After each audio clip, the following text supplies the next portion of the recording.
ইয়া রাসূলুল্লাহ, ইয়া হাবিবাল্লাহ, নবীজি, ওয়া মিনান নাস, একদল মানুষ আইসা বলবে, মাইয়াকুলু আমান্না, আমরা ঈমান এনেছি, বিল্লাহি, আল্লাহর উপরে, ওয়া বিল ইয়াউমিল আখির, এবং পরকালও বিশ্বাস করি। আমরাই তো হলাম ঈমানদার। নবী, তোমারে মানার আমাদের কোনো দরকার নাই। আল্লাহ বলেন, হাবিব, তারা কখনো ঈমানদার না, এটার গ্যারান্টি ফয়সালা আমি কোরআনের আয়াতের মধ্যে নাজিল করে দিলাম। ওয়ামা হুম বিমুমিনিন। চিৎকার দিয়া বলুন না আল্লাহু আকবার। সুলাইমান পয়গম্বর, ওনার সিংহাসন 300 মাইল দৈর্ঘ্য, 300 মাইল প্রশস্ত। ওনার সিংহাসনের উপরের মধ্যে এক ধরনের পাখি ছিল, যেই পাখির নাম হলো হুদহুদ পাখি। ওরা উপরের মধ্যে সামিয়ানা দিয়া রাখতো।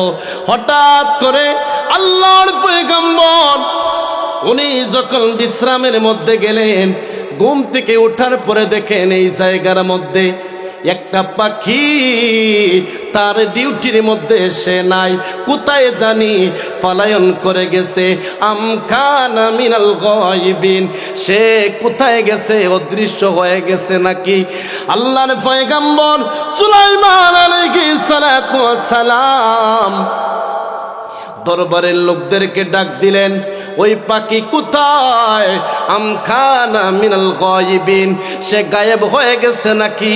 অদৃশ্য হয়ে গেছে নাকি? কার কাছ থেকে ছুটি নিয়ে গেল? হে কোথায় গেছে? সে ছুটি কার কাছ থেকে নিছে? সে আসুক, তারে আমি নিজের হাতে জবাই দিমু। আল্লাহু আকবার। জাতের টান, বড় টান। মুহূর্তের ভিতরে উড়াল দিয়া যখন গেল, গিয়া দেখে আকাশের উপরে, আকাশের মধ্যে আরেকটা হুদহুদ পাখি নিজের সুখে উড়াল দিতেছে। সুলাইমান নবীর দরবারের পাখি। সে বলতেছে, ভাই কোথায় থেকে এসেছো? ওই পাখিটা বলে, তুমি কোথায় থেকে এসেছো? তোর মতো আমারে সাধারণ পাখি ভাবিস না, কারণ আমি হলাম একজন বাদশার দরবারের পাখি। আমার বাদশা শুধু সাধারণ বাদশা না, উনি হলেন আল্লাহর পয়গম্বর। উনার কথা জিনেও শুনে, মানবেও শুনে, পাখিও শুনে, পিপিলিকাও শুনে। জবান খুলে বলুন না সুবহানাল্লাহ। ওই পাখিটা বলতেছে, ভাই তুমি তোমার নিজের প্রশংসা নিজেই করে গেলা, তোমার চাইতে আমিও কিন্তু সাধারণ পাখি না। কই তুই কি? কয় আমিও একজন বাদশার দরবারের পাখি, কিন্তু একটা পার্থক্যটা হলো তোমার বাদশা হলো একজন পুরুষ মানুষ। তাফসিরে বাইজাবির মধ্যে ঘটনা এসেছে, তোমার বাদশা হলো একজন পুরুষ মানুষ, আর আমার বাদশা হলো একজন মহিলা মানুষ, যার সিংহাসন, যার রাজত্ব হলো সাবা শহরের মধ্যে, যিনি অনেক সুন্দর সিংহাসন পরিচালনা করেন। সুলাইমানের দরবারের পাখি অবাক হয়ে গেল, কারণ সুলাইমান নবীর দরবার ছাড়া সে আর কোথাও যায় নাই। জবান খুলে কি বলবেন না সুবহানাল্লাহ। দরবারের পাখি এবার বিদায় নিয়ে চলতেছে। এইদিকে অন্য পাখিদেরকে পাঠানোর পরে সুলাইমানের দরবারের পাখি যারা কুস্তে বাহির হইল, তাদের সামনে পড়ছে। সুলাইমানের দরবারের পাখিদেরকে দেখার পরে সেই হুদহুদ পাখি কয়, কোথায় থেকে এসেছো? তোমরাও মনে হয় আমার মতো ফালাইয়া আসছো। হয় না, বাদশা হুজুর পাঠাইছে তোমারে দইরা নেওয়ার জন্য। আল্লাহু আকবার। বাদশা হুজুর কোনো কিছু বলছেন নাকি? হয় না, কোনো কিছু বলে নাই, তবে বলছে তোমারে জবাই দিবে। আল্লাহু আকবার। জবাই দিবে বলছে। হ্যাঁ। আর কি বলছে? আর দ্বিতীয় আরেকটা কথা বলেছে তুমি যদি উচিত কারণ দেখাইতে পারো, তোমারে মাফ করে দেওয়া হবে। সুবহানাল্লাহ পড়েন। এবার সুলাইমানের কাছে আসার কথা, আল্লাহর পয়গম্বরের সামনে যখন এসেছে, পয়গম্বর সুলাইমান ওই পাখির সুঠের মধ্যে টান দিয়া ধরছেন। টান দিয়া দইরা বলতেছেন, পাখি রে, তোর এত বড় সাহস, আমি বিশ্রামের মধ্যে গেলাম, আমারে না জিগাইয়া তুই পালায়ন করলি। তোর এই মুহূর্তে আমি আমার নিজের হাতে জবাই করে ফেলবো। সুলাইমানের দরবারের পাখি কয়, হুজুর, আপনি আমারে জবাই করতে পারবেন না। কারণ কেন পারবো না? কারণ কি, আমারে হুমকি দেস নাকি? কয় না, জবাই করার কাজ হলো কসাইর, আর মাফ করার দায়িত্ব ক্ষমতা হলো মালিকের। জবান খুলে কি বলবেন না সুবহানাল্লাহ। গোলাম, আপনি আমার মালিক। গোলাম বারবার ভুল করবে, আর বারবার ভুল করার পরে তার মালিক গোলাম রে মাফ করে দিবে। পয়গম্বর সুলাইমান ডাক দিয়া কয়, এরে দরবারের পাখি, বল কোথায় গেছিলি? এত সুন্দর কথা আমারে খুশি করে ফেললি। কয়, হুজুর, আমি এমন এক জায়গার মধ্যে গিয়েছি যেটা শুনলে আপনি অবাক হয়ে যাবেন। কয়, কোথায় গেছ? কয়, আমি আমার জাতি ভাইয়ের সাক্ষাৎ পেয়েছি। আমার যখন পরিচয় দিলাম, ওর এরপরে বলছে ও নাকি সাধারণ দরবারের পাখি না, একজন বাদশার দরবারের পাখি। মজার বিষয় কি জানেননি? আমি ওর বাদশার দরবারে গেলাম, যাওয়ার পরে ওয়ালাকার শুনাউজিম, সব কিছু ভালো লাগছে। এর সিংহাসন অনেক সুন্দর, এর সৈন্যরা অনেক ক্ষমতাশালী। তবে হুজুর শুনে রাখেন, এরা সবাই মূর্তি পূজক এবং সবাই সূর্যের পূজা করে। ওরা হলো মুশরিক। চিল্লায় কন্যা আল্লাহু আকবার। ইকাতাহু ইউসাল্লুনা আলান নবী ইয়া আইয়ুহাল্লাযীনা আমানু সাল্লু আলাইহি وسلموا تسليما اللهم صل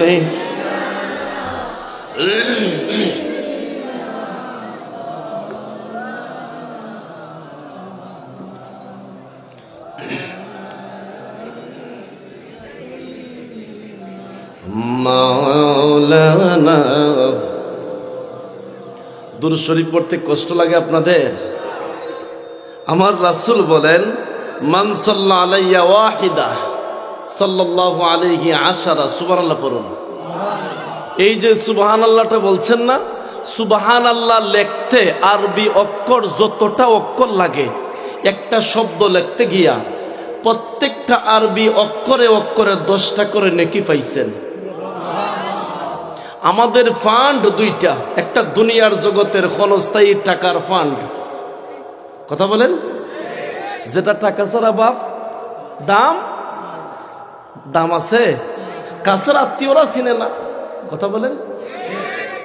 আপনার বহুদিনের পুরানো সম্পর্ক, তার সাথে হঠাৎ করে দুর্বল হয়ে গেছেন, আপনার চেহারা তেমন ভালো না, ময়লা চতুর্দিকে মুখের মধ্যে, দুর্গন্ধ বাইর হইতেছে, চক্ষুর মধ্যে ময়লা পড়তেছে, দেখবেন কাছে বসতে দিবে না। টাকা অবস্থান ছাড়া আপনার দাম দাম আছে একজনের কাছে, তিনি কে?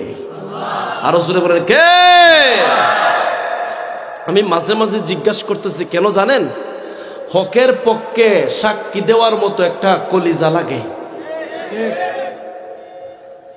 সবাই হকের পক্ষে সাক্ষী দিতে পারে না। আগে সত্য কথা, আগে মানুষ মিথ্যা বলতে ভয় পাইতো, গুনার ভয়, কথা বলেন। আর এখন সত্য বলতে ভয় পায়, মাইরের ভয়। আগে মুরব্বীদেরকে, শিক্ষকদেরকে ছোট্ট ছাত্ররা ভয়ে তাদের সামনে না গিয়ে অন্য রাস্তা দিয়ে যাইতো, কথা কোন। এখন মুরব্বীরা, শিক্ষকেরা তাদের ছাত্ররে ভয় পায়। বলেন কেন? সম্মানের ভয়। কখন নি গ্যাস লাইট চায় বিড়ির জন্য, কথা বলেন। শেষ জামানাত পড়ছি তো এই অবস্থা। একটা কথা মনে রাখবেন, দুরূদ শরীফ যেভাবেই পড়েন, ব্যক্তি পার্সন মুহাম্মাদুর রাসূলুল্লাহ, জবান খুলে বলুন সাল্লাল্লাহু আলাইহি ওয়াসাল্লাম। সাবধান, সব জায়গার মধ্যে আওয়াজ চলবে রাসূল সাল্লাল্লাহু আলাইহি সাল্লামের শানে বেয়াদবি করবা, আল্লাহর কসম তুমি মন্ত্রী হও, এসপি হও, ডিসি হও, যা কিছু হও না কেন, রাসূলের বিরুদ্ধে যদি শানে বেয়াদবি করো, আল্লাহর কসম গর্দন দ্বিখণ্ডিত করে ফেলবো। ডান হাত তুলে বলো ঠিক কিনা? যেই হোক না কেন সব জায়গার মধ্যে টাচ করবা না, সাবধান বলে দিলাম। কথা বুঝতে পারছেন আমার?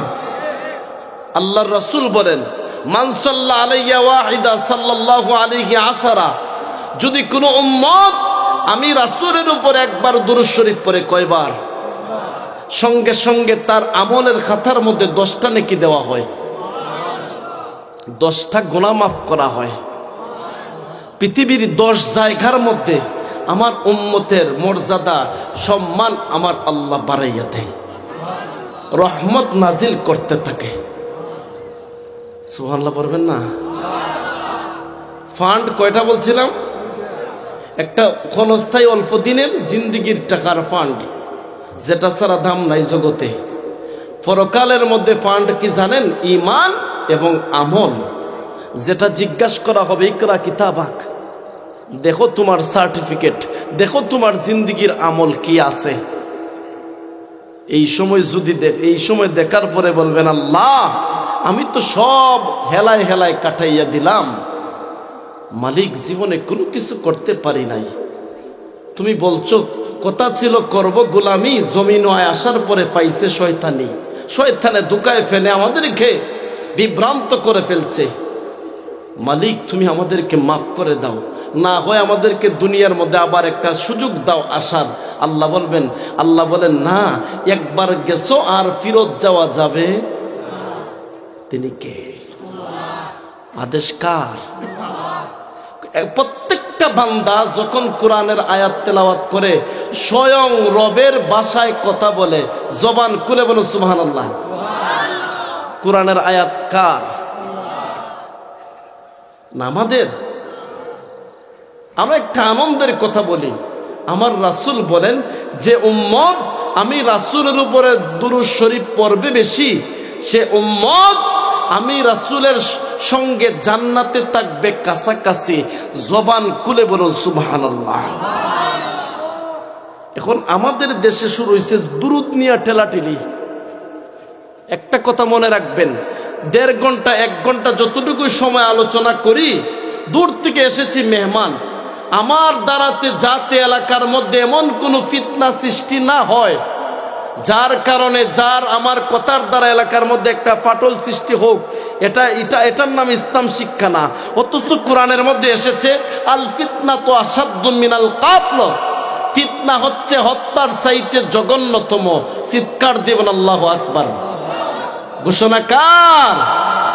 দুরূদ যেটাই পড়েন না কেন মিয়া, এটার মধ্যে ট্যাগ লাগান কেন?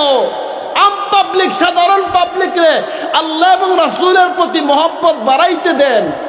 এখানে ফতোয়ার কোনো দরকার? কষ্ট হচ্ছে আপনাদের? এটাই আমাদের সমস্যা। সব জায়গার মধ্যে আমরা রাজনীতি ঢুকাই দিব। 2টা ঘন্টা আলোচনা করলাম, 1টা ঘন্টা আলোচনা করলাম, শিক্ষা দিতে পারছি কয়টা আপনাদের সামনে? এটা বড় কথা। বুঝেন না কথাটা? আমাদের অবস্থা, আমাদের মুসলমান জাতির অবস্থা কি হয়েছে জানেন আজকে? ইহুদি, খ্রিস্টান, বৌদ্ধ, নাসারারা চতুর্দিকে মারতেছে, আর আমরা মুসলমান জাতি মায়ের খাইয়েও যেতেছি। লম্বা টুপি না গোল টুপি, সময়টা চিনত না, ফালাইয়া খালি বাদাম। কথা কন না, ফালাইয়া কোন দলের মেসাব আপনি এটা জিজ্ঞাসা করবে না, সমানে বাদাম দিতেছে। কথা কন না? এখনো সময় আছে মুসলমান,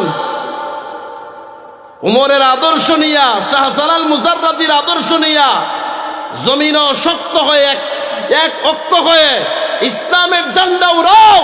কালিমার পতাকা নাও, বাতিলদের বিরুদ্ধে গর্জে ওঠো, কারণ মুসলমানদের পিঠ আজ দেওয়ালে লেগে গেছে। তাই হাত তুলে বলেন ঠিক কিনা?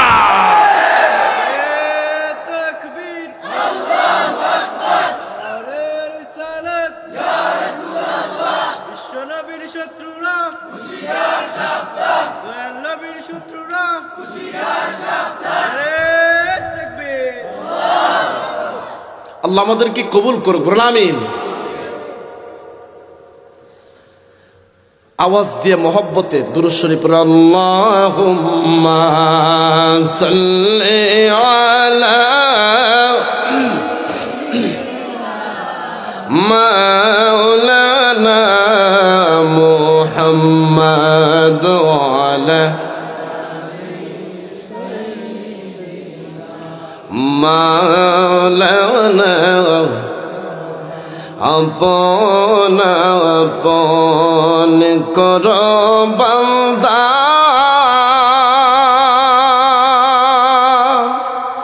আপন তোমার কেহ নাই,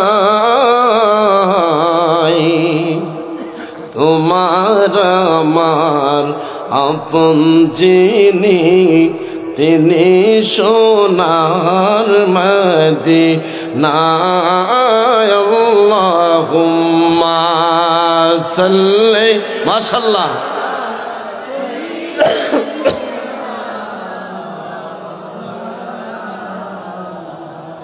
ওয়ালা আলি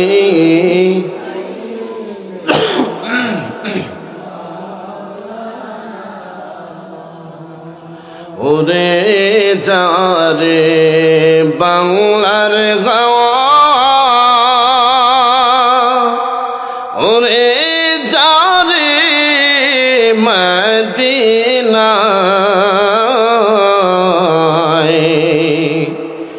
এই গোলামদের সালাম দিও, হাবিবের পাক রওয়াজায়।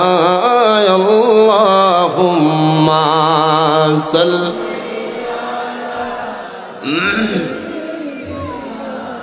মাওলানা মুহাম্মাদ ওয়া আলা আলিহি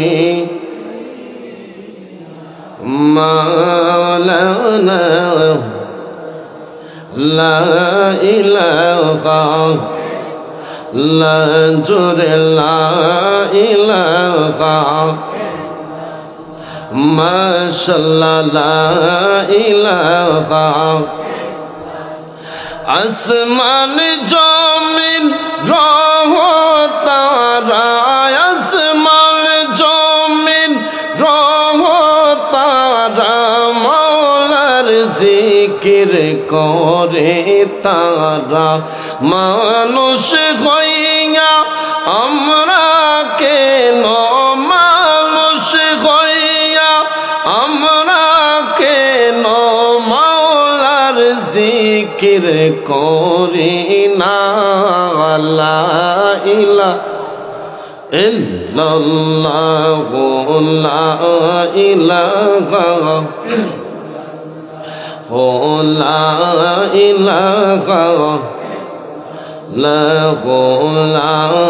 ইলাহা। আমরা মুবারকপুর মাহফিলে এসেছি, নবীর দরুদ জবানে পড়তেছি। আমরা মুবারকপুর মাহফিলে এসেছি, নবীর দরুদ জবান পড়তেছি। আল্লাহ তোমার জিকির করতেছি, মাওলা তোমার জিকির করতেছি। কবুল করো মাবুদ লা ইলাহা লা জুরে লা ইলাহা লা ইলাহা ইল্লাল্লাহু মুহাম্মাদুর রাসূলুল্লাহ সাল্লাল্লাহু আলাইহি ওয়াসাল্লাম। অধ্যক্ষের আয়োজিত মুবারকপুর গ্রামবাসী ও প্রবাসীদের উদ্যোগে ঐতিহ্যবাহী ইসলামী সুন্নি মহাসম্মেলনের শ্রদ্ধাভাজন সভাপতি হজরত মৌলানা হজরত আল্লাম মোহাম্মদ আবু তাহের সাহেব, ইমাম মুবারকপুর জামের মসজিদ, সভাপতি কাজী ময়নু মিয়া সাহেব, সভাপতি জনাব সাজু আহমদ সাহেব সহ বিশেষ অতিথি হজরত মৌলানা মুফতি আব্দুল কুদ্দুস সুন্নি আল কাদরি সাহেব, হজরত মৌলানা হাফেজ মৌলানা আল আমিন হোসেন সাহেব, হজরত মৌলানা বদরুল আলম চণ্ডীপুরী সাহেব, হজরত মৌলানা হাফেজ কারি মুজাম্মেল হক সাহেব, হজরত মৌলানা আলতাফ হোসেন সাহেব, মাহফিল নাশিদ পরিবেশনা সিদ্দিকুর রহমান সাহেব সহ বিশেষ করে আমার ভাই ইকবাল ভাই বারবার যিনি ফোন করছেন এবং আমার ভাইয়ের বাসায় খাবার খাইয়ে আসছে ওই যে শাহেদ চৌধুরী ভাই এবং আরো কয়েকজন ভাইয়ের সাথে সাক্ষাৎ হয়েছে এবং আমার সংগঠনের যুবক ভাইয়েরা যাদের অক্লান্ত পরিশ্রমে এবং আপনাদেরকে দাওয়াত করে বিভিন্ন মুরব্বী এবং প্রবাসীদের সাথে যোগাযোগ করে এত সুন্দর করে আজকের এই গভীর রজনীর পর্যন্ত এত সুন্দর মাহফিল সাজাইছেন। অন্তরের অন্তঃস্থল থেকে আমরা আজকে আমার সবার জন্য দোয়া করে যাব এবং এই পোস্টারে সবার নাম আঠানো অ্যাডজাস্ট করা একত্রিত করা সম্ভব না। আমার ইচ্ছে হয় সবার নাম ধরে ধরে আল্লাহর কাছে দোয়া করি, তারপরে আজকের এই মাহফিলে সবার জন্য অন্তর থেকে আল্লাহর কাছে প্রার্থনা করি, রবের কাছে চাই রব আজকের মাহফিলও যারা এসেছেন এবং আলোচনা শুনতেছেন প্রত্যেকটা মানুষের নাম ধরে ধরে যেন রব্বুল আলামিন মাফ করে দেন। আরো জোরে বলেন আমিন। আজকের মাহফিল আসাতে আপনারা খুশি না বেজার? খুশির আওয়াজ আসতে হয় না জোরে হয়? মাশাআল্লাহ জোরে হয়। সবাই তো সজাগ আছেন ইনশাআল্লাহ। আমি প্রত্যেকের দিকে চাইয়া ভাবতেছি যে যেভাবে দেখতেছি আপনাদেরকে মনে হচ্ছে যে মাগরিবের পরে শুরু হয়েছে আলোচনা। মারহাবা বলেন না? অথচ রাত 1টা হয়ে যাচ্ছে বাপ, কিন্তু আপনাদের দিকে চেহারার দিকে তাকাইয়ে দেখতেছি মুবারকপুর এলাকার মানুষ ওলি প্রেমিক, এত আকর্ষণ মহব্বত আল্লাহ এবং রাসূলের কোরআনের মাহফিলের এত মহব্বত যেটা আজকে আপনাদের চেহারার দিকে তাকাইয়েই বুঝতেছি। জবান খুলে বলেন মারহাবা। অথচ শুনছি শাহজালাল মুজাররাদি নাকি এই জায়গার মধ্যে এইদিকে আইসা গেছেন। মারহাবা বলবেন না? তাইলে তো অলির পাও মুবারক এখানে পড়ছে, এই জমিনে পড়ছে, ঠিক না? এই জন্য এতই মহব্বত। আল্লাহ রাব্বুল আলামিনের দরবারে কণ্ঠের আওয়াজ তুলে উচ্চ আওয়াজে রবের প্রশংসা করি, যিনি আপনি আমাকে চতুর্দিকে নিয়ামত দিয়েছেন। যে রব তুলিজুল লাইলা ফিন নাহারি ওয়া তুলিজুন নাহারা ফিল লাইল, যিনি রাত্রে দিনের মধ্যে প্রবেশ করান, দিনকে রাতের মধ্যে প্রবেশ করান এবং সূর্য এবং চন্দ্র তার সীমা এবং গতি নিয়া রবের হুকুম নিয়া চলতে থাকে। লাশামসু ইয়ামবাগি লাহা আন তুদরিকাল কামার, চিল্লাবেন আল্লাহু আকবার। প্রত্যেকটা সৃষ্টি রবের হুকুম নিয়ে চলতেছে। এমনকি এই গাছগাছালিগুলা ইউসাব্বিহু লিল্লাহি মা ফিস সামাওয়াতি ওয়াল আরদ, জমিনের গাছগাছালিগুলা রবের জিকির করতে থাকে। সুবহানাল্লাহ পড়েন। যেই গাছটি রবের জিকির বন্ধ করে দেয় সেই গাছটি আর জীবিত থাকে না। সুবহানাল্লাহ পড়েন। শুধু তাই নয়, রাতের প্রথম অংশেই দেখা যায় গাছের ডালের মধ্যে পাখিগুলা ঘুমিয়ে থাকে, কোনো ব্রেক নাই, কোনো কি করা নাই, বেষ্টন নাই, কিন্তু ঘুমিয়ে আছে। এই দিকেও পড়ে না, ওই দিকেও পড়ে না। তাদেরকে সেফ রাখে কে? এরা ব্যাংক ব্যালেন্স নিয়ে ঘুমায় না, কিন্তু এদের খাবারের কোনো অভাব কেন জানেন?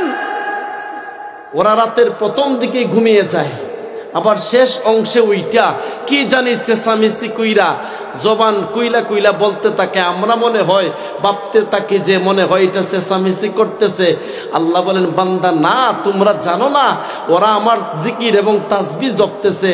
সুবহুন কুদ্দুসুন রব্বুনা ওয়া রব্বুল মালাইকাতি ওয়ার রূহ, জবান খুলে বলে আল্লাহু আকবার।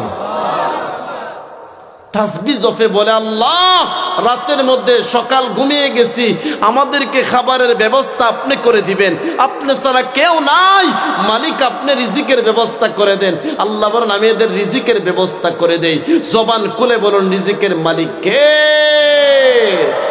আমরা একজনের মেহমান। কার মেহমান? কেন ভাগ্যবান বলি আমরা জানেন? আমাদেরকে হাজার মানুষের মাঝখান থেকে এই আজকের মাহফিল আসার সুযোগ দিছেন। আপনার এলাকার মধ্যে যদি কোনো বিয়ের অনুষ্ঠান হয়, বড় কোনো অনুষ্ঠান হয়, আপনার কাছের আত্মীয়দেরকে আপনি কার্ড দিয়ে দাওয়াত দেন না, এলাকার সবাইরে দেন, যারা কাছের আছে তাদেরকে দেন। তদ্রূপ আল্লাহ যাদেরকে ভালোবাসছে তাদেরকে হাজার মানুষের মাঝখান থেকে আজকের মুবারকপুর মাহফিলে আসার সুযোগ দিছেন। আল্লাহ রব্বুল আলামিনের মায়ার বান্দা এবং মেহমান বানাইয়া জান্নাতের সামিয়ানার নিচে বসার সুযোগ দিয়েছেন। সুবহানাল্লাহ বলেন। জবান খুলে বলেন কার মেহমান? আল্লাহর। এই জন্য রব্রে প্রশংসা আদায় করি। দুনিয়ার মানুষ যদি আপনি আমারে বাজার থেকে বাজারের ব্যাগ বইয়া যদি বাড়িতে না দেয়, তারে চা খাওয়ার জন্য এবং ধন্যবাদ দেই, আমন্ত্রণ করি খাবার খাওয়ার জন্য, প্রশংসা করি, কথা বলেন। কিন্তু যে রব আপনি আমার রিজিক দেয়, সুস্থ লাগছে, ভালো কাজে আসার সুযোগ দিছে, সেই রবরে কি খুশি করলাম? ভাইবা দেখেন তো, রবরে খুশি করলাম কি? আল্লাহ বলেন বান্দা যখন আমার জিকির করো, যখন আমার প্রশংসা করো, তখন আমি আল্লাহ তোমার প্রতি খুশি হয়ে যাই। বেজার হইছেন আপনারা? সুবহানাল্লাহ চলেনি এলাকাত। কত মাহফিল আমি বলছিলাম সালাম আসেনি এলাকার মধ্যে, মোটামুটি ইনশাল্লাহ। আমি তো জানি এলাকার মধ্যে আলহামদুলিল্লাহ অবশ্যই আছে ইনশাআল্লাহ। মাঝে মাঝে ভয় পাইতেছেন শয়তানের, তাই না? এলাকার মানুষ শয়তান রে ভয় পায়। অন্তরের অন্তঃস্থল থেকে রবরে খুশি করার জন্য কণ্ঠের আওয়াজ তৈলা বলি আলহামদুলিল্লাহ। লাখ কোটি দুরূদ আর সালাম দু জাহানের বাদশা নবী, নবীকুলের সম্রাট, সব নবীদের নবী। মাইন্ডের মধ্যে রাখেন কথাগুলা, সব নবীদের নবী, যার কারণে আসমান জমিন গ্রহ নক্ষত্র ছায়াপথ গ্যালাক্সি সব কিছু রব সৃষ্টি করছেন। সুবহানাল্লাহ পড়েন। মেরাজের মাস, রজবের চাঁদ, যেই চাঁদের মধ্যে আপনারা জানেন আমার নবীর শ্রেষ্ঠ মুজিজা, যেটা হচ্ছে রবের সঙ্গে দিদার নসিব হয়েছে। কষ্ট পাইতেছেন আপনারা? কার নবীর আলোচনা করতেছি? আমার নবীর আলোচনা। কার নবীর? আমাদের নবীর আলোচনা। কষ্ট লাগে আপনাদের? ভালো লাগে। যারে যে বেশি বালা পায় তার মাত বেশি মাতে, কথা বলেন। আমরা নবীরে বেশি ভালো পাই, এই জন্য কি করি? নবীর মাতি। কেন? নবী দুনিয়ায় 63 বছরের জিন্দিগির মধ্যে উম্মতি উম্মতি বলে কাঁদছেন, নিজের পরিবারের জন্য না এবং উম্মতের জন্য কান্না করছেন। রওজা মুবারকে 1500 বছর শুরু হয়ে যাচ্ছে, আজও পর্যন্ত যারা আশেক নবীর খাঁটি উম্মত, যারা নবীরে দেখার মতো নসিব হয়েছে, তারা আজও দেখতেছে রওজা মুবারক থেকে আল্লাহর নবী ইয়া উম্মতি বলে আল্লাহর কাছে কান্না করতেছেন। জবান খুলে বলুন সুবহানাল্লাহ। তিনি আমাদের নবী। এখন শুনেন কেন বলছি, কারণ সব নবীর সেরা নবী কার নবী? আমাদের নবী। কথাটা মনে রাখেন। এখন কেন আমার নবী বাইতুল মুকাদ্দাসের মধ্যে যখন গেলেন, 1.25 লক্ষ নবী, প্রায় 1 লক্ষাধিকের উপরে নবী সবাই দাঁড়িয়ে আছেন নামাজ পড়ার জন্য। বাবা আদম বলেন আজকের মনে হয় ইমামতি আমি করব, সবার পিতা তো আমি, জাতির পিতা ইব্রাহিম নবী বলেন আমি তো জাতির পিতা, মনে হয় আমি ইমামতি করব। জিবরাইল আমিন আয়েশা কই ইয়া রাসূলুল্লাহ ইয়া হাবিবাল্লাহ, নবী গো আজকের সমস্ত নবীর সামনে দাঁড়াইয়া আপনি আজকে ইমামতি করবেন, এই যোগ্যতা এই সম্মান মর্যাদা স্বয়ং আল্লাহ আপনারে বাড়াইয়া দিবেন। এমন কি আপনার একটা উপাধি হবে ইমামুল মুরসালিন, ইমামুল আম্বিয়া, সব নবীদের নবী, সমস্ত নবীদের ইমাম আপনি হলেন রাহমাতাল লিল আলামিন। চিৎকার দেব আল্লাহু আকবার। তিনি কার নবী? এবার আসেন দুরুদের বিষয়ে। দুরুদ যে প্রত্যেকজন ওলির ইতিহাস খুঁজলে দেখা যায় উনাদের জীবনের মধ্যে দুরুদের সওয়াব বেশি, দুরুদ বেশি পড়ছেন। সুবহানাল্লাহ, দুরুদ বেশি পড়ছেন। এখন আমরা শুধু শুরু করি কি টানাটানি, যে যা পড়ুক রাসূলের দুরুদ পড়তেছে। আল্লাহ আমাদেরকে বুঝার তৌফিক দান করুক, বলেন আমিন। দুনিয়ার জগতের মধ্যে আমরা ক্ষণস্থায়ী জিন্দেগির মধ্যে এসেছি, সারা জীবন থাকবো না।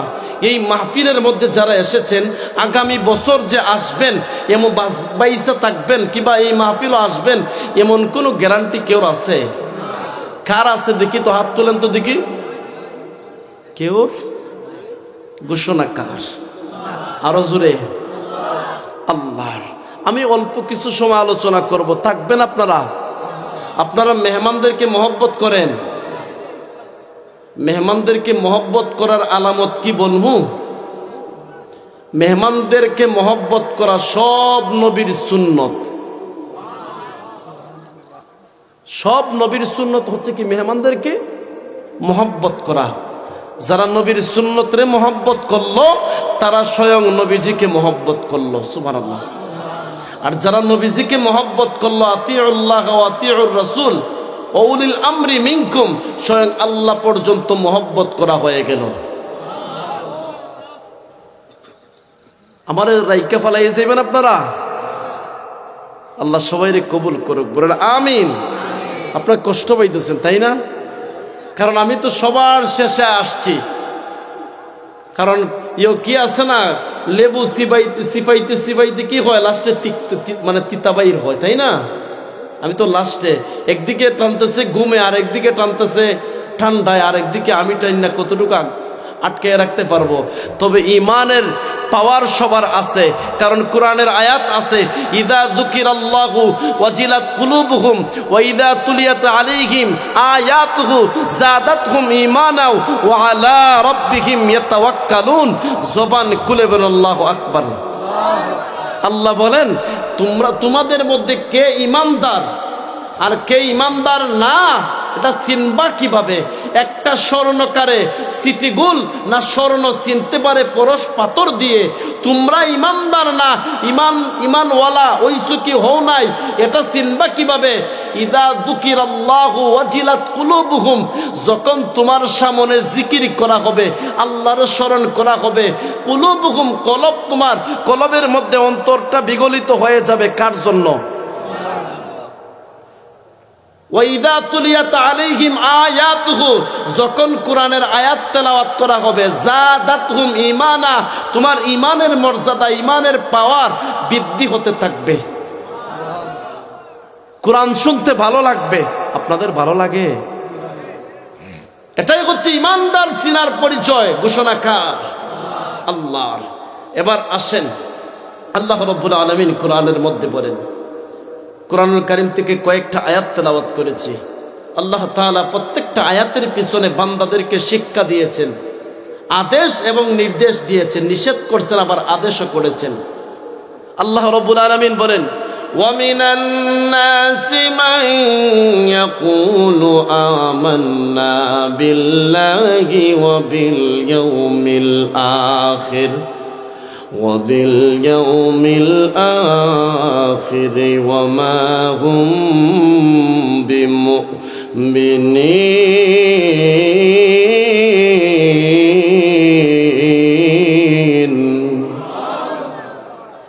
ইয়া রাসূলুল্লাহ, ইয়া হাবিবাল্লাহ, নবীজি,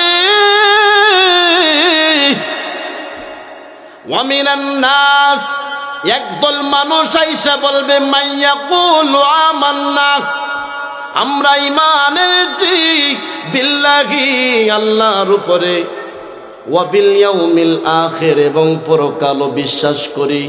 আমরাই তো হলাম ইমানদার। নবী, তোমারে মানার আমাদের কোনো দরকার নাই। আল্লাহ বলেন, হাবিব, তারা কখনো ইমানদার না, এটার গ্যারান্টি ফয়সালা আমি কোরআনের আয়াতের মধ্যে নাজিল করে দিলাম। ওয়ামা হুম বিমুমিনিন। চিৎকার দিয়া বলুন না আল্লাহু আকবার। ওগো বন্ধু আমার, যারা আপনি রাসূলকে, আপনি মায়ার নবীকে ইবাদতের মধ্যে, নামাজের মধ্যে, জীবনের দৈনন্দিন জীবনের মধ্যে আপনি রাসূলকে বাদ দিয়ে যা কিছু ইবাদত করতে চাই, যা করুক না কেন, কখনো সফল হবে না। যেই জায়গার মধ্যে আমি আল্লাহ আছি, সেই জায়গার মধ্যে আপনি রাসূল আছেন। যেই জায়গার মধ্যে আমি আল্লাহ আছি, আপনি রাসূল নাই, সেই জায়গার মধ্যে স্বয়ং রব্বুল আলামিন আমিও নিজে নাই। জবান খুলে বলুন না সুবহানাল্লাহ। কেন বলেছি? আল্লাহর নবীর আদর্শগুলা আমাদের জন্য শিক্ষণীয়। কারণ নবীর ছাড়া কোনো কিছু কমপ্লিট হয় নাই। যদি রাষ্ট্রের প্রধান দেখেন, এটাও রাসূল শিক্ষা দিয়েছেন। চেয়ারম্যান করবেন কিভাবে, এটাও শিক্ষা দিয়েছেন। পরিবার চালাবেন কিভাবে, এটাও শিক্ষা দিয়েছেন। ব্যবসা করবেন কিভাবে, এইটাও শিক্ষা আমার রাসূল দিয়েছেন। ইমামতি করবেন কিভাবে, এই শিক্ষাও আমার রাসূল দিয়েছেন। ওয়াজ করবেন কিভাবে, এটাও শিক্ষা দিয়েছেন। কোরআন তেলাওয়াতের নিয়ম বিধানও সাহাবায়ে কেরাম তথা আলেম পর্যন্ত এখন পৌঁছে গেছে। জবান খুলে বলুন না সুবহানাল্লাহ। কারণ ব্যবসা কিভাবে করবেন, ছোট্ট একটি ঘটনা মনে হয়ে গেছে। কাফের এবং ইমানদারের মধ্যে পার্থক্য কেমন দেখেন। কাফেররা ব্যবসার মধ্যে কিভাবে মাল বন্টন করত, পচা জিনিস রে নিচের মধ্যে দিত, আর খারাপ জিনিস, ভালো জিনিসটারে উপরের মধ্যে রাখতো, দাম বেশি বিক্রি করতো। নাউযুবিল্লাহ। আমাদের সমাজে আছে না, বালা ফানরে উপরে দেয় আর ফসাটারে, এটা কাফেররার আদর্শ। কথা বলেন, আপনারা এটা মানেননি? এটা করছে কোথার থেকে করছে? কাফেরদের আদর্শ থেকে। আর আমার নবীর সাহাবায়ে কেরামের আদর্শ কেমন? ভালো খেজুর এবং মন্দ খেজুর মিশাল দেওয়া ছিল। উপরে যা আছে নিচের মধ্যেও তা আছে।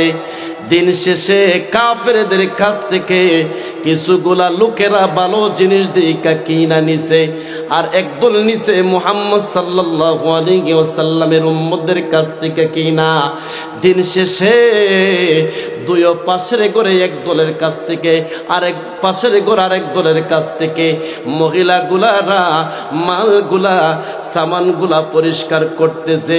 কাফেরদের কাছে বেশি টাকা দিয়া কিনা নিলেও মাল কিন্তু অল্প হয়েছে।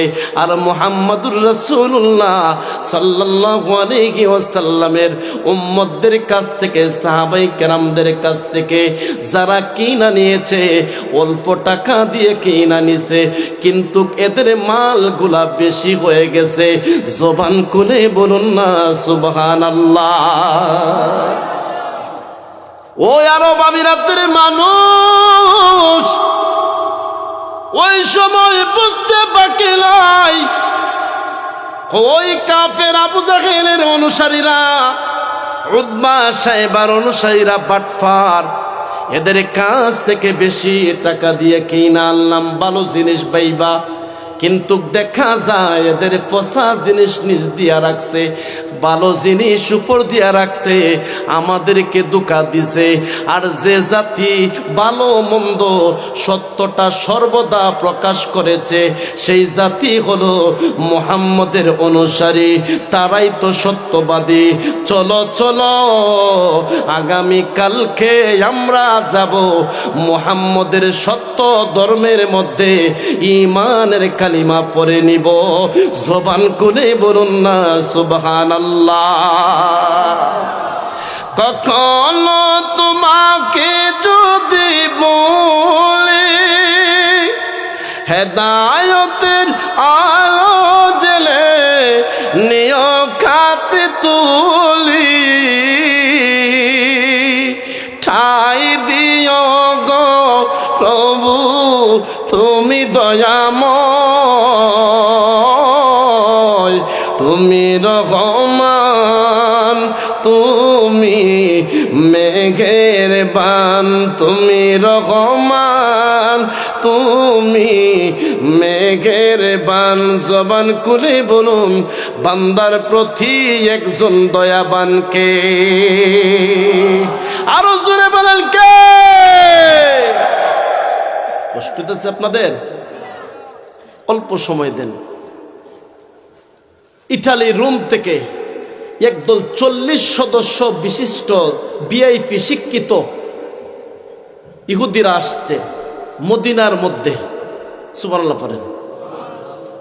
রাসূলের দরবারে আসতেছে। আর এইদিকে সাহাবাই কেরাম নবীর আদর্শ কেমন দেখেন। সাহাবাই কেরাম এই কথা শুনছেন। আয়েশা বলতেছেন, ইয়া রাসূলুল্লাহ, ইয়া হাবিবাল্লাহ, নবী গো, আমাদের কাছে নাকি শিক্ষিত মানুষ রোম থেকে ইটালি থেকে আসতেছে। ওরা আসতেছে, মুহাম্মদ এত সুন্দর করে ওনার এরিয়াটা পরিচালনা করে, কোনো জেল হাজত নাই, কোনো হিংসা প্রতিহিংসা নাই, সুন্দর করে উনি পরিচালনা করে, উনার ভিতরে নাকি কোনো ধরনের হিংসা নাই। চলো আমরা 40 জন সদস্য টিম একটা যাই, উনার এরিয়াটা আমরা ভিজিট করে আসি, দেখা আসি কেমন চালায় উনি। সুবহানাল্লাহ বলেন। ইয়া রাসূলুল্লাহ, ইয়া হাবিবাল্লাহ, ওগো নবীজি, ওনারা তো শিক্ষিত দামি মানুষ, ওনাদেরকে আমরা কোথায় বসতে দিব? আল্লাহর নবী সাহাবাই কেরামের মত ফলো করতেছেন, লক্ষ্য করতেছেন, দেখি ওনারা মত কি দেয়, ওনাদের উদ্দেশ্যটা কি। আল্লাহর নবী বলেন, তোমরা কি করতে চাও? ইয়া রাসূলুল্লাহ, ইয়া হাবিবাল্লাহ, ওগো নবীজি, আমরা এটাই বলতে চাই, আপনার যা ভালো হয় আমরা এটার প্রতি আদর্শবান শ্রদ্ধাশীল আছি। আল্লাহর নবী বলেন, কি করবা? খেজুরের চাটাই বিছাইয়া দাও। ইয়া রাসূলুল্লাহ, ওনারা এত দামি সম্মানী মানুষ, হয়তো অন্য ধর্মের হতে পারে, কিন্তু অনেক ভিআইপি মানুষ, ওনারা কি আমাদের মতন গরিব ওই খেজুরের বিছানা চাটার মধ্যে ঘুমাবে না বসবে নাকি? সুবহানাল্লাহ। আল্লাহর নবী বলেন, সাহাবীরা তাইলে কি করতে চাও? সাহাবায়ে কেরাম বলেন, ইয়া রাসূলুল্লাহ, আপনি আমাদেরকে আদেশ করেন, আপনি যা বলবেন আমরা তা মানতে বাধ্য হয়ে যাব। সুবহানাল্লাহ। আল্লাহর নবী বলেন, সাহাবীরা একটা কাজ করো, মসজিদে নববীর দরজা খুলে দাও। ওরা 40 জনের টিম সদস্য, ওরা মসজিদে নববীর ভিতরে বসবে, মেহমানদারি করবে। জবান খুলে বলুন না সুবহানাল্লাহ। ইসলাম কি শিক্ষা দিয়েছে? কাফেররার আদর্শ কি আর ইসলাম ও মুসলমানের আদর্শ কি? এই জমিনটার মধ্যে বিশ্ববিখ্যাত 4 জন ব্যক্তি জমিনটা পরিচালনা করছেন। 2 জন ইমানদার আর 2 জন কাফের। সূরা নামনের মধ্যে এসেছে, ইমানদারের মধ্যে 2 জন যারা ছিলেন, একজন হচ্ছেন দাউদ নবীর 19তম সন্তান, যার নাম হচ্ছে সুলাইমান আলাইহিস সালাতু ওয়াস সালাম। জবান খুলে বলুন সুবহানাল্লাহ। কাফেরের মধ্যে যারা ছিল, ওরা জমিনের মানুষের জুলুম করত, শোষণ করত। আর মুসলমান যারা ছিল তারা মানুষদেরকে হেদায়েতের বাণী দিয়ে মানুষদেরকে পরিচালনা করেছেন, আল্লাহর দ্বীনের দাওয়াত দিয়েছেন। সুবহানাল্লাহ পড়েন। গভীর মনোযোগ। বলতেছিলাম ওই ইটালি রোম পারস্যর এলাকার 40 জন মানুষ যখন মসজিদে নববীর মধ্যে ঢুকলো, দরজা খোলা দেখলো, ওরা সবাই আইসা ডুইকা পড়লো। ডুইকা চতুর্দিকে তাকাইয়া দেখে রে, কয় আমরা কোন ঘরের ভিতরে এসেছি? নিশ্চয় মুসলমান জাতিদের শ্রেষ্ঠ ইবাদতের ঘরের ভিতরে ঢুকেছি। সুবহানাল্লাহ। একজন আরেকজনে বলতেছে, আরে ভাই, আমাদের গির্জার ভিতরে, আমাদের মন্দিরের ভিতরে মুসলমানদেরকে কখনো ঢুকতে দেওয়া হবে না। নিঃসন্দেহে এই জাতির এত মন, উদার মন, এত বড় মন, এরা যদি বড় মনের না হতো, সত্যবাদী না হইতো, তাহলে কখনো এদের সবচাইতে সম্মানিত ঘর, ইবাদতের ঘর, ওদের মালিকের ঘর, সেই ঘরের মধ্যে আমরা কোথায় থেকে এসেছি অন্য ধর্মের লোকদেরকে বসতে দিত না। রে ভাই, আমাদের বুঝতে আর বাকি নাই। আসো আসো, আমরা বুঝেছি যে মানবটি সাধারণ কোনো মানব না রে, সেই মানুষটি উপরওয়ালার বন্ধু। নিঃসন্দেহে তিনি একজন আল্লাহর পয়গম্বর। চলো রে, আমরা সবাই ওনার হাতে ঈমানের কালিমা গ্রহণ করে নেই। জবান খুলে বলুন না সুবহানাল্লাহ। এটাই মুসলমানদের আদর্শ। মুসলমানদেরকে শিক্ষা দেয় নাই তুমি গিয়া মসজিদ ভাঙবা, মন্দির ভাঙবা, তোমার আদর্শ দেখা মুসলমান হবে। আল্লাহ রাব্বুল আলামিন কোরআনের মধ্যে বলেন, ওয়াল্লাযী আরসালা রাসূলাহু বিল হুদা ওয়া দীনিল হাক্কি লিইয়ুযহিরাহু আলাদ দীনি কুল্লি। জবান খুলে বলুন না আল্লাহু আকবার। আল্লাহ রাব্বুল আলামিন উনার হাবিব, দয়ার নবী, মায়ার নবী, দু জাহানের বাদশাহ নবীরে ডাক দিয়া কোন, নবী গো, আপনি রাসূল রে জমিনের মধ্যে গালাগাল বাহিনী পাঠাই না, লাঠিয়াল বাহিনী বানাইয়া পাঠাই না, আপনাকে কোনো খারাপের জন্য পাঠাই নাই। আপনি রাসূল রে আমি দিয়েছি হুদা। হুদা মানে হেদায়েতের বাণী, যেই বাণীর নাম হচ্ছে আল কোরআন। ইয়া রাসূলুল্লাহ, ইয়া হাবিবাল্লাহ, নবীজি আপনি রাসূল, মায়ার নবী, কোরআনের আয়াত দিয়া হেদায়েতের আলো দেখাইবেন।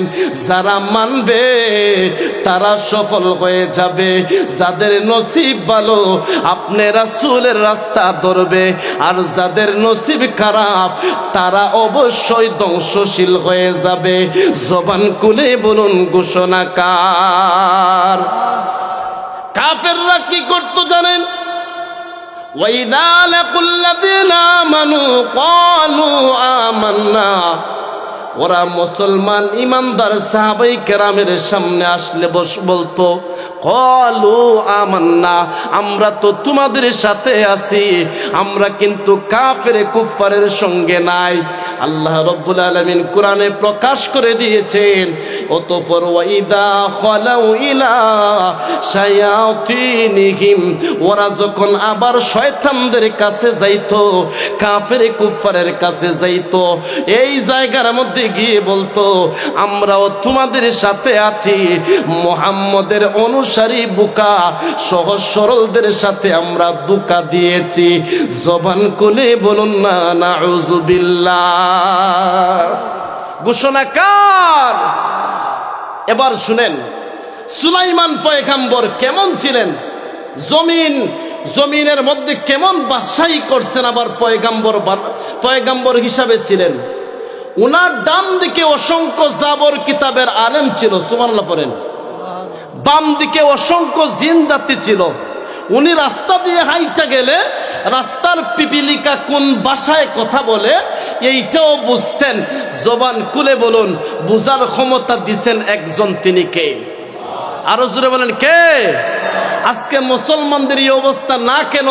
কারণ শুনে রাখেন, যখন মুরুগের বাচ্চা তার মার কাছ থেকে, মুরুগের কাছ থেকে দূরে সরে যায়, ওই সময় শিয়াল কুকুরে সিল আইসা আক্রমণ করে। আরে কথা বলেন না?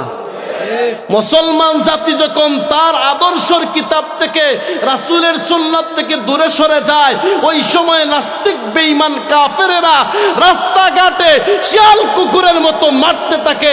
জবান খুলে বলেন ঠিক কিনা? কারণ আমরা আমাদের আদর্শ থেকে সরে গেছি। নবীর আদর্শ হচ্ছে সত্যটা তুইলা ধরো। এখন আমরা গিয়া কি করি? জুলুম করি। কথা বলেন, উস্কানি দেই। কি দরকার আছে রে ভাই জাতির মধ্যে ফিতনা লাগানো? রব বইলা দিছেন না, আল ফিতনা তো আসাদ্দু মিনাল কাত। ফিতনা হচ্ছে হত্যার চাইতে জঘন্য। কেন? একটা হত্যা হলে কিছু বছরের ভিতরে মানুষ দ্বারা সমাধান হয়ে যায়, আর একটা ফিতনা সৃষ্টি হলে পুরাটা এলাকা ধ্বংস হয়ে যায়। আমরা ফিতনার পক্ষে? ফিতনার পক্ষে আছেন? ধর্মে শিক্ষা দিছে। বিদায় হজের ভাষণের সময় আমার রাসূল বলছেন, দুইটা জিনিস আঁকড়াইয়া ধরো, একটা কোরআন, একটা সুন্নাহ। এখন কোরআনের বিধান কি, সুন্নাহর আদর্শ কি? নবী বলছেন, তোমরা এক ধর্ম হইয়া আরেক ধর্মে আক্রমণ কইরো না। যেমন আমাদের দেশের মধ্যে তোমরা তোমাদের ধর্ম ইবাদত পালন করো, হে তার ধর্ম পালন করবে। আক্রমণ করার কোনো দরকার। জাহিল যদি হয়, ক্বালু সালামা, তারা সালাম দিয়া যদি দেখো তোমাদের মধ্যে কিছু জাহিল মূর্খ তোমার কোরআনের আয়াত শুনতে পারে, চায় না, বুঝাইলেও বুঝে না, তাইলে সালামা, সালাম দেও, তার কাছ থেকে কেটে পড়ো। কথা বলেন, তারে বুঝাইলেও বুঝে না। বুঝা খেলতে বুঝাইছেন নব্বে, বাতিজা তুমি তো অনেক কিছু জানো দেখা যায়, আমার হাতের মুঠের ভিতরে কি আছে বলো তো? আল্লাহর নবী বলেন, চাচা আপনার হাতের মুঠের ভিতরে কি আছে আমি বলবো না, যেটা রাখছেন ওইটা বলবে কি? সুবহানাল্লাহ বলেন।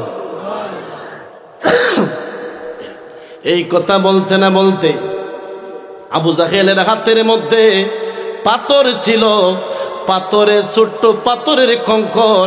এই পাথরে জবান করে বলে, আশহাদু আল্লাহ ইলাহা ইল্লাল্লাহু ওয়া আশহাদু আন্না মুহাম্মাদান আবদুহু ওয়া রাসূলুহু। জবান খুলে বলুন না সুবহানাল্লাহ। এই তুই দেখি পাথরেও জাদু করছ, নাউজুবিল্লাহ পড়েন। দলিল দিয়ে যখন পারে নাই, আল্লাহর নবীর সঙ্গে বেয়াদবি শুরু করে দিয়েছে। তদরূপ আমাদের সমাজেও আছে, দলিল দিয়ে পারে না, মুখের খারাপ বলে দিয়া গালিগালাজ করে। কথা বলেন। বলতেছিলাম সুলাইমান পয়গম্বর, ওনার সিংহাসন 300 মাইল দৈর্ঘ্য, 300 মাইল প্রশস্ত। ওনার সিংহাসনের উপরের মধ্যে এক ধরনের পাখি ছিল, যেই পাখির নাম হলো হুদহুদ পাখি। ওরা উপরের মধ্যে সামিয়ানা দিয়া রাখতো।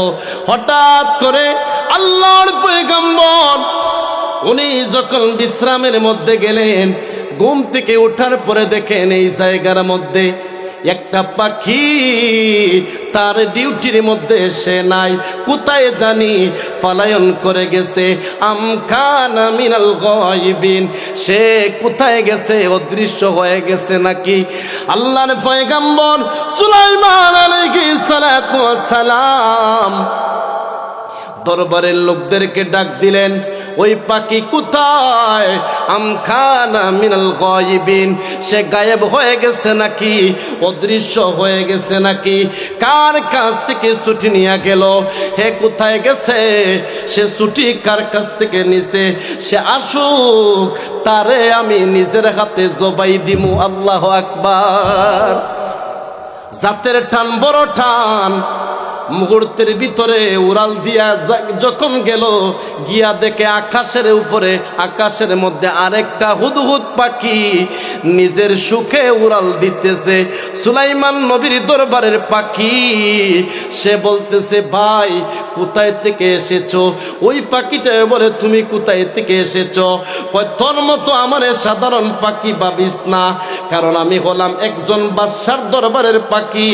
আমার বাদশা শুধু সাধারণ বাদশা না, উনি হলেন আল্লাহর পয়গম্বর। উনার কথা জিনেও শুনে, মানবেও শুনে, পাখিও শুনে, পিপিলিকাও শুনে।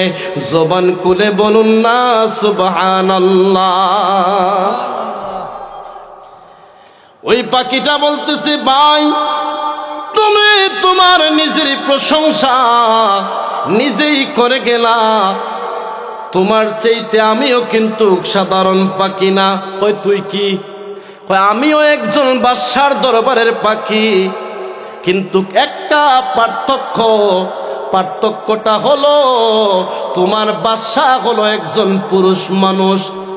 তাফসিরে বাইজাবির মধ্যে ঘটনা এসেছে, তোমার বাদশা হলো একজন পুরুষ মানুষ, আর আমার বাদশা হলো একজন মহিলা মানুষ, যার সিংহাসন, যার রাজত্ব হলো সাবা শহরের মধ্যে, যিনি অনেক সুন্দর সিংহাসন পরিচালনা করেন। সুলাইমানের দরবারের পাখি অবাক হয়ে গেল, কারণ সুলাইমান নবীর দরবার ছাড়া সে আর কোথাও যায় নাই। জবান খুলে কি বলবেন না সুবহানাল্লাহ। এইদিকে সুলাইমান নবী ফাঁকি পাঠাইতেছেন তারে খুঁজার জন্য, গিয়া দেখে তার কোনো খবরই নাই। সুলাইমান নবী আরো রাগান্বিত হয়ে যাচ্ছেন। আয়েশা কয়, হুজুর তার কোনো খবর খোঁজ পাত্তা নাই। আর সুলাইমানের দরবারের যে পাখিটি পালায়ন করে গেছে, সেই পাখি তার জাতিভাইয়ের সন্ধান পাওয়ার পরে তার আর চিন্তা ভাবনা নাই। ও যেই তো পালায়ন করেছি, মায়ের খাইলো পরে খাইমু, আগে খাইলো পরে খাইমু, আগে গুইরা লই। আল্লাহু আকবার। রানী বিলকিসের দরবারের পাখিরে ডাক দিয়ে বলছে, রে বন্ধু, আমি আমার বাদশার দরবার দেখেছি, তোমার বাদশার দরবারটা আমি দেখতে চাই। যদি আমারে নিয়ে যাও আমি যেতে চাই। যেমনে বলবা সেমনেই শুনবো, এভাবেই শুনবো, কোনো আওয়াজ করব না। এই কথা বলার পরে রানী বিলকিসের দরবারের হুদহুদ পাখি তার সিংহাসনের মধ্যে নিয়ে গেছে। ইসলাম কিভাবে দাওয়াত দিতে হয়, নবীদের আদর্শ কেমন, এটা লক্ষ্য করে দেখুন। ইন দ্য মিন টাইমে সুলাইমানের দরবারের পাখি রানী বিলকিসের সিংহাসনে ঢুকলো। সূরা নামলের মধ্যে এসেছে, ওয়ালাহা আরশুন আযীম। মুহূর্তের ভিতরে সুলাইমানের দরবারের পাখি তাকাইয়া দেখে রানী বিলকিসের সিংহাসন এত জমকালো, এত সুন্দর, দেখতে বড়ই চমৎকার। এদের সৈন্যরা এত ক্ষমতাশালী। কিতাবের মধ্যে এসেছে, রানী বিলকিসের দরবারের এক একটা সৈনিক, এক একটা যোদ্ধা বর্তমান সমাজের 1000 মানুষের সাথে যুদ্ধ করার মতন ক্ষমতা ছিল। উচ্চ আওয়াজে কি বলবেন না আল্লাহু আকবার। সুলাইমানের দরবারের পাখি দেখতেছে, সব কিছু তার পছন্দ লেগেছে, তবে একটা জিনিস ভালো লাগে নাই। জবান খুলে বলেন, কয়টা? ওরা তার মালিক রে চিনতে পারে নাই। ওরা সবাই সূর্যের পূজা করে, ওরা সবাই হলো মুশরিক কাফের। চিল্লায় কি বলবেন না নাউযু বিল্লাহ। সুলাইমানের দরবারের পাখি এবার বিদায় নিয়ে চলতেছে। এইদিকে অন্য পাখিদেরকে পাঠানোর পরে সুলাইমানের দরবারের পাখি যারা কুস্তে বাহির হইল তাদের সামনে পড়ছে। সুলাইমানের দরবারের পাখিদেরকে দেখার পরে সেই হুদহুদ পাখি কয়, কোথায় থেকে এসেছো? তোমরাও মনে হয় আমার মতো ফালাইয়া আসছো। হয় না, বাদশাহ হুজুর পাঠাইছে তোমারে দইরা নেওয়ার জন্য। আল্লাহু আকবার। বাদশাহ হুজুর কোনো কিছু বলছেন নাকি? হয় না, কোনো কিছু বলে নাই, তবে বলছে তোমারে জবাই দিবে। আল্লাহু আকবার। জবাই দিবে বলছে। হ্যাঁ। আর কি বলছে? আর দ্বিতীয় আরেকটা কথা বলছে, বলেছে তুমি যদি উচিত কারণ দেখাইতে পারো তোমারে মাফ করে দেওয়া হবে। সুবহানাল্লাহ পড়েন। এবার সুলাইমানের কাছে আসার কথা আল্লাহর পয়গম্বরের সামনে যখন এসেছে, পয়গম্বর সুলাইমান ওই পাখির সুঠের মধ্যে টান দিয়া ধরছেন। টান দিয়া দইরা বলতেছেন, পাখি রে, তোরে তো বড় সাহস, আমি বিশ্রামের মধ্যে গেলাম, আমারে না জিগাইয়া তুই পালায়ন করলি। তোরে এই মুহূর্তে আমি আমার নিজের হাতে জবাই করে ফেলবো। সুলাইমানের দরবারের পাখি কয়, হুজুর আপনি আমারে জবাই করতে পারবেন না। কারণ কেন পারবো না? কারণ কি, আমারে হুমকি দেস নাকি? কয় না, জবাই করার কাজ হলো কসাইর, আর মাফ করার দায়িত্ব ক্ষমতা হলো মালিকের। জবান খুলে কি বলবেন না সুবহানাল্লাহ। গোলাম, আপনি আমার মালিক। গোলাম বারবার ভুল করবে, আর বারবার ভুল করার পরে তার মালিক গোলাম রে মাফ করে দিবে। পয়গম্বর সুলাইমান ডাক দিয়া কয়, এরে দরবারের পাখি, বল কোথায় গেছিলি? এত সুন্দর কথা আমারে খুশি করে ফেললি। কয় হুজুর আমি এমন এক জায়গার মধ্যে গিয়েছি যেটা শুনলে আপনি অবাক হয়ে যাবেন। কয় কোথায় গেছ? কয় আমি আমার জাতি ভাইয়ের সাক্ষাৎ পেয়েছি। আমার যখন পরিচয় দিলাম, ওর এরপরে বলছে ও নাকি সাধারণ দরবারের পাখি না, একজন বাদশার দরবারের পাখি। মজার বিষয় কি জানেননি? আমি ওর বাদশার দরবারে গেলাম, যাওয়ার পরে ওয়ালাকার শুনা আজিম, সব কিছু ভালো লাগছে। এর সিংহাসন অনেক সুন্দর, এর সৈন্যরা অনেক ক্ষমতাশালী। তবে হুজুর শুনে রাখেন, এরা সবাই মূর্তি পূজক এবং সবাই সূর্যের পূজা করে। ওরা হলো মুশরিক। চিল্লায় কন্যা আল্লাহু আকবার। সুলাইমান নবী কয়, বানাইয়া বলতেছ? কয় না, আপনি পরীক্ষা নিতে পারেন। পরীক্ষা কেমন? এখন চিঠি লেখা শুরু করছেন, ইন্নাহু মিন সুলাইমান ওয়া ইন্নাহু বিসমিল্লাহির রহমানির রহিম। চিঠি লিখলেন, চিঠি শুরু করলেন, আর লিখলেন লা তালু আলাইয়া ওয়া আতুনি মুসলিমিন। এরে রানী বিলকিস, তোমার কাছে একটা চিঠি দিয়ে দিলাম। এই চিঠি পাওয়ার পরে যদি তুমি সূর্যের পূজারী হয়ে থাকো, অতি শীঘ্রই আমার দরবারে আইসা মুসলমান হয়ে যাও। চিল্লায় কন্যা আল্লাহু আকবার। এই পাখির কাছে বললেন, তুই এই চিঠি দেওয়ার পরে পালায়ন কইরা আসবি না। ওরা আমার বিরুদ্ধে কি কি ষড়যন্ত্র করে সিদ্ধান্ত নেই, সব আড়াল থেকে বৈশা বৈশা শুনবি। পাখি কি করলো? টুটের মধ্যে চিঠিটা নিয়া সাবা শহরের মধ্যে ঢুকলো। কিতাবের মধ্যে এসেছি, রানী বিলকিসের মেইন রুমের মধ্যে ঢুকতে 7টা গেট অতিক্রম কইরা ঢুকতে হয়। তাকাইয়া দেখে দরবারের সব লোকদের ছুটি দেওয়া। দেখে রানী বিলকিসের প্রথম, দ্বিতীয়, এমনকি 7 নাম্বার গেট পর্যন্ত খোলা। রানী বিলকিস সে আরাম মতে ঘুমাইতেছে। এই মুহূর্তে আল্লাহর পয়গম্বরের দরবারের পাখি চিঠিটা রানীর কাছে পাশে রাইখা দিছে। সুবহানাল্লাহ। ঘুম থেকে ওঠার পরে যখন দেখলো ইন্নাহু মিন সুলাইমান, দাউদ নবীর 19তম সন্তান, যার নাম হলো সুলাইমান পয়গম্বর। সাবজেক্ট কি? লা তালু আলাইয়া ওয়া আতুনি মুসলিমিন। ও রানী বিলকিস, আমি একটা রাজ্যে একটা দেশের বাদশা, আবার আমি পয়গাম্বর। যদি জানে বাঁচতে চাও তাহলে তুমি এই চিঠি পাওয়ার পরে আত্মসমর্পণ কইরা ইসলাম ধর্ম গ্রহণ করে নাও। আল্লাহু আকবার। রানী বিলকিস একটা ডাক মারলো দরবারের লোকদেরকে, এরে দরবারের লোকেরা, এতগুলা গেট অতিক্রম করে আমার এই জায়গার মধ্যে এই চিঠিটা কে আনছে? সুলাইমানের দরবারের পাখি নড়াচড়া করে না, আড়াল থেকে বৈশা বৈশা শুনতেছে। আর এই মুহূর্তে রানী বিলকিসের দরবারের লোকেরা চমকে উঠলো, বলতেছে হুজুর কিসের চিঠি? কয় তোমরা থাকতে আমার দরবারের চিঠি এভাবে কে আইনা দিছে? আমারে হুমকি দেওয়া হয়েছে এক দেশের রাজা, উনি নাকি আবার পয়গাম্বর। আল্লাহু আকবার। হুজুর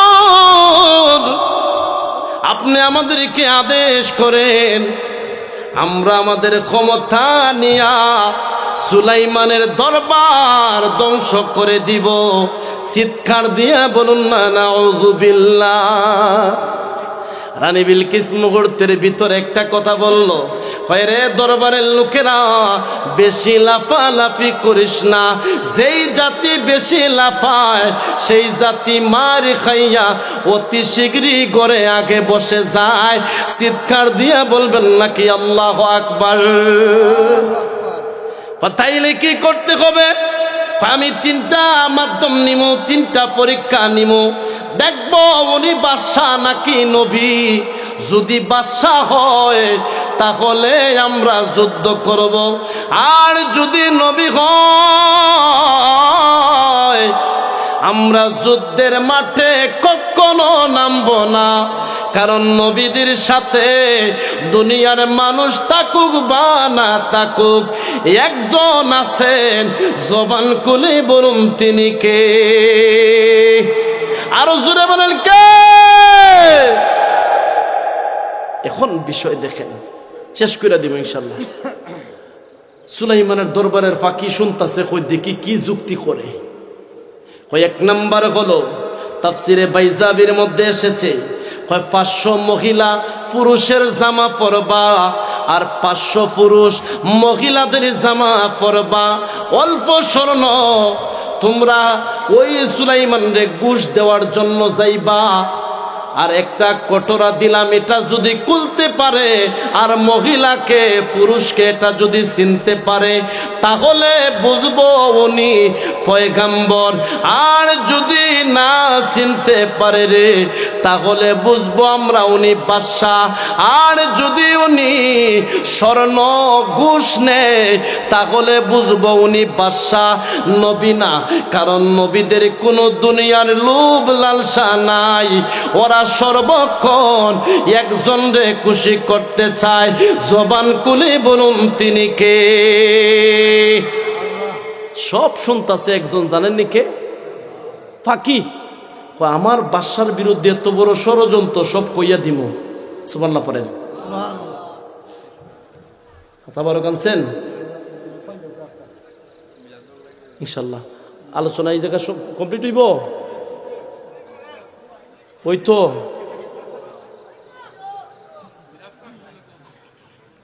বুঝছি তো।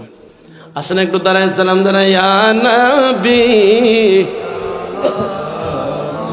আলাইকা ইয়া রাসূল সালাম আলাইকা ইয়া হাবিব সালাম আলাইকা সালাম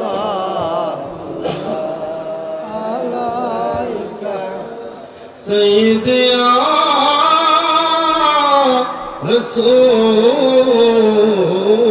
রাসূলুল্লাহ ইয়া হাবিবাল্লাহ।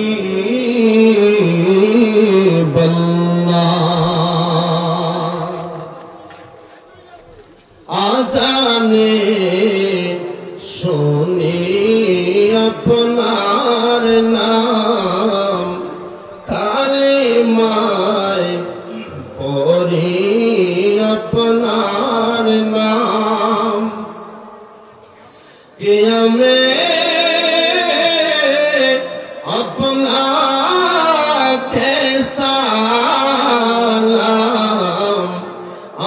নিজে নূরে মুজাসসাম ইয়া নবী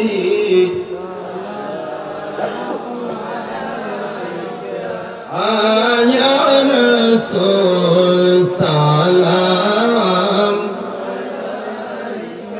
ইয়া হাবিব সালাম আলাইকা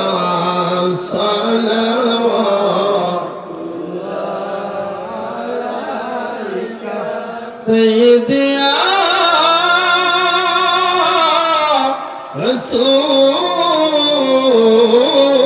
رسول الله ويا حبيب الله কেমন জানি মক্কা মদিনা কেমন জানি আপনারি রোজা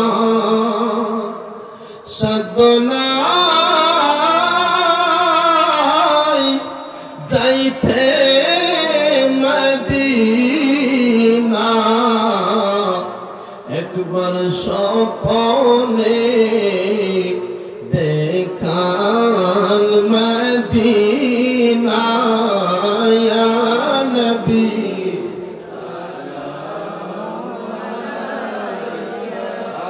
ইয়া রাসূল সালাম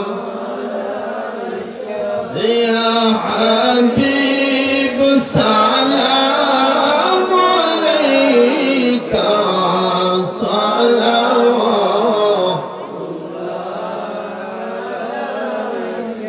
যেতে যদি পারতাম মদিনা বলিতাম মনের বেদনা চুমিতাম আপনার রোজা শীতল হইত কলিজা ইয়া নবী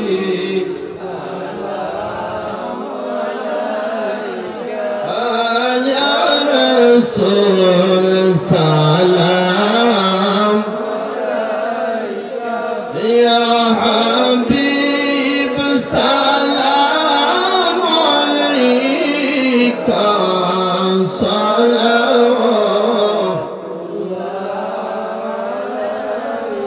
يا ربي سلم دائما ابدا على حبيبك خير الخلق كلهم সাহুদের কষ্ট করে লাইনটা ব্যবহার করিলেন মোনাজাতের মাধ্যমে তাবারক দোয়া হইব বারে যারা আছে কষ্ট করে ভিতরে হয়ে যায় علا بكماله كشف الدجى بجماله حسنت جميع خصاله صلوا عليه وعليه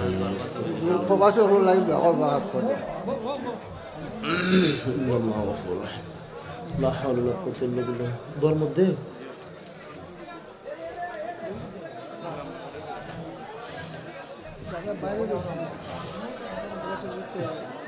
যারা বাহিরে আছেন ভিতরে বসে পড়েন লাইন হইছে না আস্তাগফিরুল্লাহ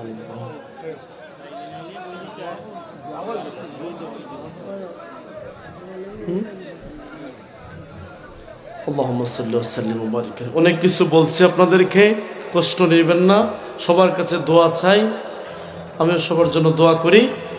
এবং তাবারুক নিয়ে হুই আল্লাহ কইরেন না, কারণ আপনাদের এলাকার মানুষ যতটুকু জানি সিন্নির লাগি মারামারি করে না, এটা সত্য না মিথ্যা? সিন্নির জন্য ঠেলাঠেলিও করে না এই এলাকার মানুষ, এটা সত্য না মিথ্যা? আজকে আমি দেখবো এটা করেনি। আস্তাগফিরুল্লাহ, আল্লাহুম্মা আমিন। ربنا يا ربنا يا ربنا মাফ কইরা দাও জীবনের সব গুনাহ মাফ কইরা দাও, জীবনের সব গুনাহ। মনে বড় আশা নিয়া আল্লাহ আসিয়াছি সাই, নৈরাশা না হইয়া যেন ফিরে নাহি যাই। তুমি যদি মাফ না করো আল্লাহ বান্দারে, বনবান্দা যাবে আর কার কাছে, বলো বান্দা যাবে আর কার কাছে। মৌত সংকটের খালে আল্লাহ বড় নিদান, ভাই বন্ধু সবাই রাইখা খাইরানি বাইজান। ডাইনে মাটি বামে মাটি, আল্লাহ আমরারে উপরে মাটি দিয়া এমন তালা লাগাইবাই আমরার জনমের লাগিয়া। মাবুদ আল্লাহ, সারা জীবনের গুনারে বুঝা মাথায় নিয়া অপরাধীর বেশে বিক্ষুবের মতন দুইটা হাত বাড়াইলাম। ওগো আল্লাহ, জানি না আজকের মুনাজাত কার জীবনের শেষ মুনাজাত হয়ে যায়। প্রভু,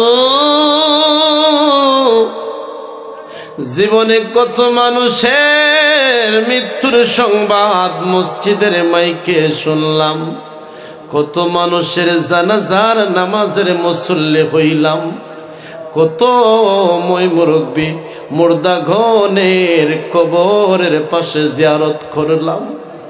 জানি না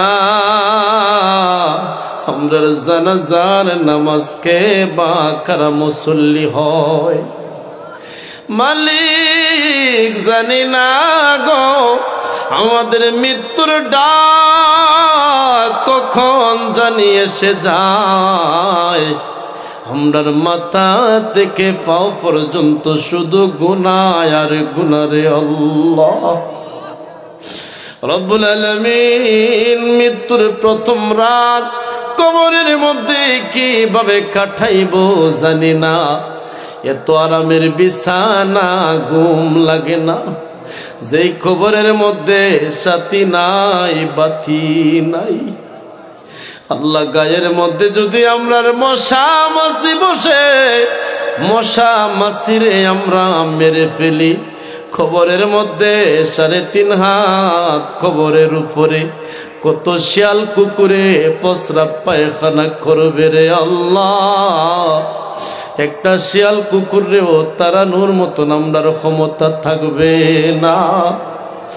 মালিক, আমরা যারা গভীর রজনীর মধ্যে হাত বাড়াইলাম, আমাদের সকলের হাতরে খালি ফিরত দিও না।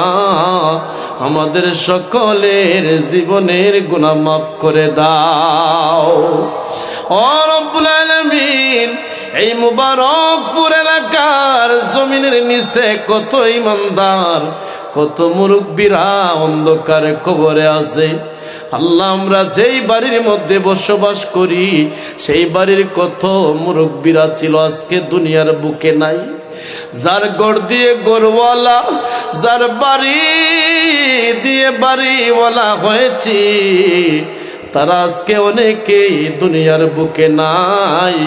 আমরার যাদের মা বাবা আত্মীয় স্বজন অন্ধকার কবরে, আজকের মাহফিলের উসিলায় সকলের মই মুরব্বির কবরে আযাব তুমি মাফ করে দাও রব্বুল আলামিন। এই জামাতের মধ্যে কয়েক দল মানুষ আছে, একদল আছে মা আছে বাবা নাই, বাবা আছে মা নাই। আরো একটা দল আছে মালিক, যারা বাবাও নাই আম্মাও নাই। রব্বুল আলামিন, আমরা অনেকেই বুঝতে পারি নাই মা বাবারে কষ্ট দিয়েছি, আজকে মা হারাইয়া বাবা হারাইয়া কান্দে। আমরার গুনার কারণে আমরার মা বাপরে কবরে শাস্তি দিও না। যে শান্তিতে ছিলাম আল্লাহ মা বাবার দরে, সেই শান্তিতে রাইখো গো আল্লাহ মা বাবারে কবরে। আব্বা মা শুইছেন যারো কবরে, মাফ কইরা দাও মায়ার নবীর খাতিরে। আল্লাহ বিদেশের জমিন থেকে যারা সহযোগিতা করেছেন কবুল করে নাও। আল্লাহ আমরার অনেক আত্মীয় বিদেশের জমিন থেকে দেশের আত্মীয়দেরকে আর্থিক সহযোগিতা করে, আল্লাহ আমরা মাফ চাই। আমরার কোনো বিদেশি মুসাফির রে বাংলার জমিনে বাক্সবন্দি করে আনিও না রে আল্লাহ রব্বুল আলামিন। আমরার গুনার কারণে আমরারে রাস্তাঘাট অ্যাক্সিডেন্ট করে মারিও না, অভাবের তাড়না দিয়া মানুষের দরজার বিক্ষোভ বানাইও না আল্লাহ। আমরার গুনার কারণে সমাজের মধ্যে বেইজ্জতি করাইও না। আমিন। লা ইলাহা ইল্লাল্লাহু মুহাম্মাদুর রাসূলুল্লাহ।